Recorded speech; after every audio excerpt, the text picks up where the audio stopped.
यीशु को ढूंढो, माया है सब कुछ जो दिखता, माया है सब कुछ जो दिखता। तेरी जवानी में यीशु को ढूंढो, तेरी जवानी में यीशु को ढूंढो। मसीह में प्यारो, आप सबको जय मसीह की। आज और एक कहानी के द्वारा हम परमेश्वर के वचन को सीखेंगे। एक बार एक रेस्टोरेंट में फॉइल पेपर में खाना को पैक करके दे रहे थे। फॉइल पेपर का शुरुआत उसी समय हो रहा था, उस समय का बात है।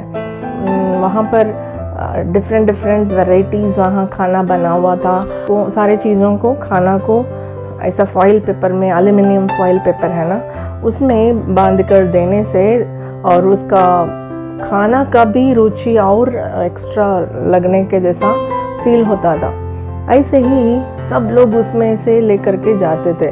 वो फॉइल पेपर सोच लिया मैं बहुत सुंदर हूँ, इसलिए लोग आ करके और मुझे खरीद के पैसा देकर खरीद के लेके जाते हैं। ऐसा बहुत अपने आप के बारे में सोच लिया था।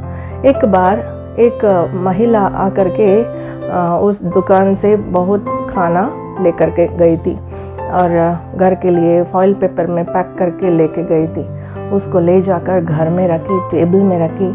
वो बहुत खुश हो गया, देखा मैं कहाँ आकर के बैठ गया हूँ, मुझे कितना पैसा देकर लोग खरीदते हैं, मेरा कीमत कितना मालूम है। ऐसा अपने बारे में बहुत सोच रहा था।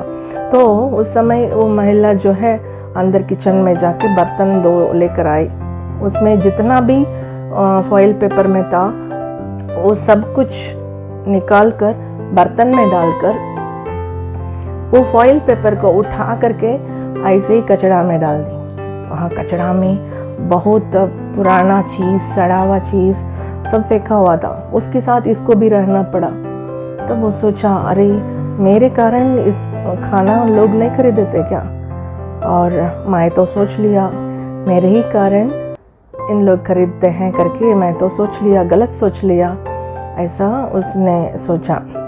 तो मेरे कहने का मतलब, हमारे पास परमेश्वर बहुत सारा खूबी दिए होंगे, परमेश्वर हमें और कई जगह पर चमका रहे होंगे और बहुत लोग हम लोग से आशीषित होंगे और हमारे प्रार्थना के द्वारा बहुत लोग चंगे पा रहे होंगे। बहुत लोग हमारे कारण और उन लोगों का परेशानी दूर होता होगा। लेकिन हम लोग सोच लेते हैं ये सब मेरे कारण हो रहा है, मेरे वजह से हो रहा है, मेरे पास उतना खूबी है, मेरे पास उतना प्रार्थना का शक्ति है। ऐसा हम सोच लेते हैं। ऐसा परमेश्वर नहीं चाहता। यदि प्रभु हमारे अंदर इस प्रकार खूबी नहीं देता, तो यदि प्रभु हमारे अंदर नहीं रहता, तो हमारा सब काम व्यर्थ है। हम कुछ भी करते हैं वो कोई काम सफल नहीं होता है ना। हमारा वचन कहता है, यशाया 64 अध्याय का 8वां पद इस प्रकार कहता है, तो भी है यहोवा तू हमारा पिता है, देख हम तो मिट्टी हैं और तू हमारा कुम्हार है, हम सब के सब तेरे हाथ के काम है। परमेश्वर इस मिट्टी को ही अपने हाथों से बना रहा है। वो बनाते समय हमें वैल्यू बढ़ता है।